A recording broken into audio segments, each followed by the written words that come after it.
Assalamualaikum warahmatullahi wabarakatuh. Apa kabar kalian semua? Semoga kalian dalam keadaan sehat. Sekarang kita masuk ke pelajaran bahasa Indonesia tema 2, subtema 1, 2 dan 3 dengan judul selalu berhemat energi. Nah, disimak ya materi berikut ini.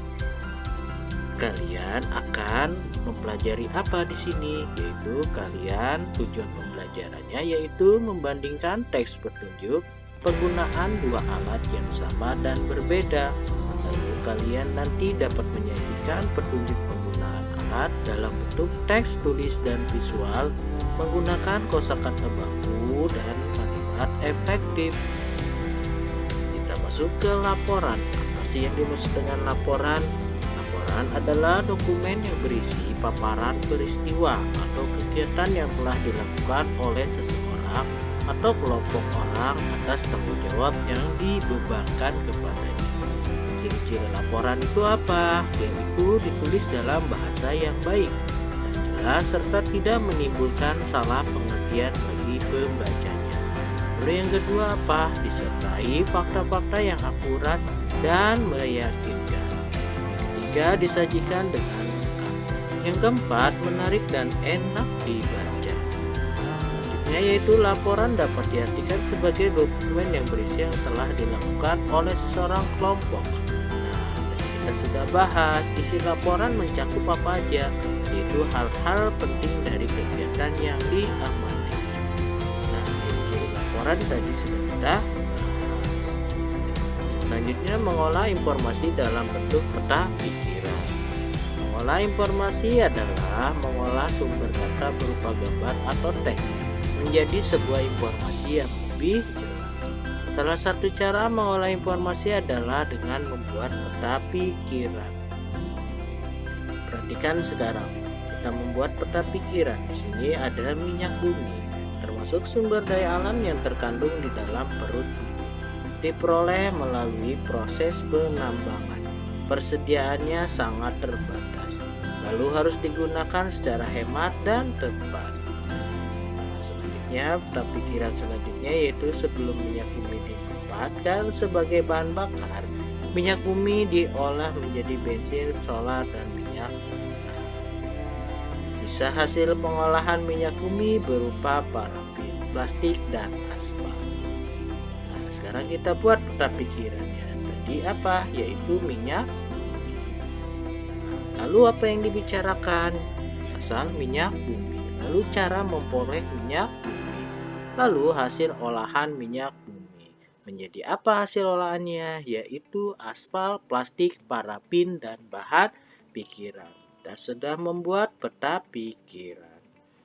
Nah, sekarang mengidentifikasi informasi dalam teks petunjuk. Cara mengidentifikasi informasi dalam teks petunjuk yaitu membaca intensif atau membaca memindai.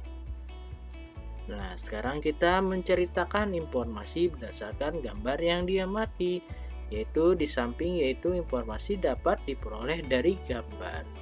Informasi dapat diceritakan dengan menjelaskan bagian-bagian gambar secara detail dan terperinci. Lalu sampaikan juga gagasan pokok sesuai gambar.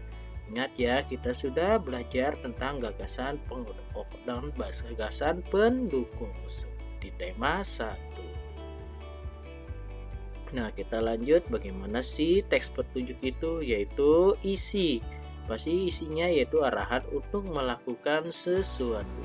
Lalu disertai dengan tujuan, yaitu menjelaskan penggunaan atau pembuatan sesuatu. Kalimat yang digunakan yaitu kalimatnya berupa kalimat perintah.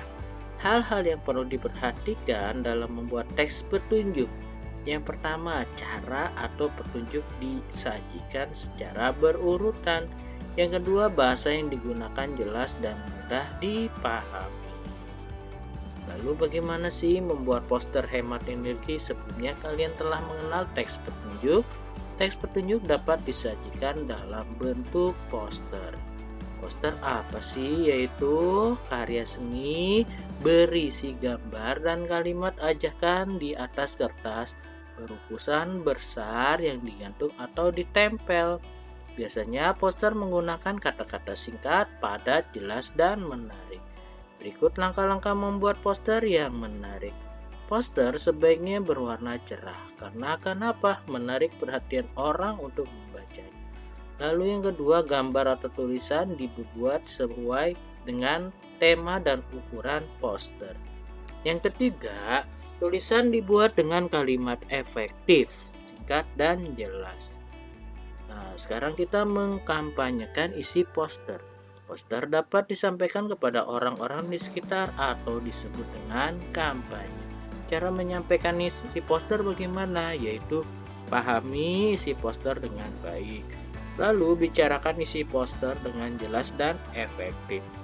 Ketiga, sampaikan dengan bahasa yang baik dan santun serta tidak terlalu cepat. Kita lanjut sekarang, sudah belajar apa kalian? Yaitu kalian sudah dapat mengenal tentang teks petunjuk menggunakan dua alat yang sama dan berbeda. Lalu kalian dapat menggunakan alat dalam bentuk teks tulis dan visual menggunakan kosakata baku dan kalimat efektif. Terima kasih, sampai bertemu kembali di pembelajaran selanjutnya. Sampai jumpa. Assalamualaikum warahmatullahi wabarakatuh.